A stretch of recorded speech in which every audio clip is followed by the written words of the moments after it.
एक समय एक ब्राह्मण वेद विधि से सदा शिवजी की पूजा करते। उन्हें दूसरा कोई काम न था। वे परम साधु और परमार्थ के ज्ञाता थे। वे शंभु के उपासक थे, पर श्री हरि की निंदा करने वाले न थे। मैं कपट पूर्वक उनकी सेवा करता। विप्र बड़े ही दयालु और नीति के घर थे। हे स्वामी, बाहर से नम्र देखकर ब्राह्मण मुझे पुत्र की भांति मानकर पढ़ाते थे। और ब्राह्मण श्रेष्ठ ने मुझको शिवजी का मंत्र दिया और अनेकों प्रकार के शुभ उपदेश दिए। मैं शिवजी के मंदिर में जाकर मंत्र जपता। मेरे हृदय में दंभ और अहंकार बढ़ गया। मैं दुष्ट नीच जाति और पापमयी मलिन बुद्धि वाला मोहवश श्री हरि के भक्तों और द्विजों को देखते ही जल उठता था और विष्णु भगवान से द्रोह करता था। गुरुजी मेरे आचरण देखकर दुखित थे। वे मुझे नित्य ही भलीभांति समझाते, पर मुझे अत्यंत क्रोध उत्पन्न होता।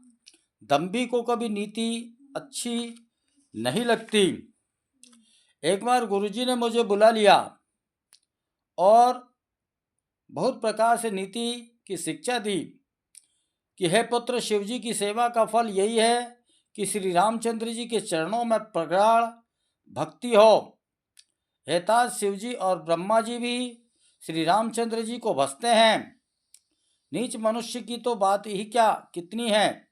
ब्रह्मा जी और शिवजी जिनके चरणों के प्रेमी हैं, अरे अभागे, उनसे द्रोह करके तू सुख चाहता है। गुरुजी ने शिवजी को हरि का सेवक कहा। यह सुनकर हे पक्षीराज, मेरा हृदय जल उठा।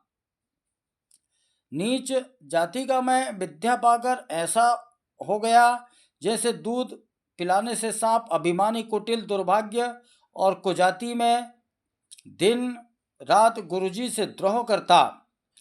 गुरुजी अत्यंत दयालु थे। उनको थोड़ा सा भी क्रोध नहीं आता। वे बार बार मुझसे उक्त ज्ञान की ही शिक्षा देते थे, उत्तम ज्ञान देते थे। नीच मनुष्य जिससे बढ़ाई पाता है, वह सबसे पहले उसी को परेशान करता है और उसी को परेशान कर कर वह उसका नाश कर देता है।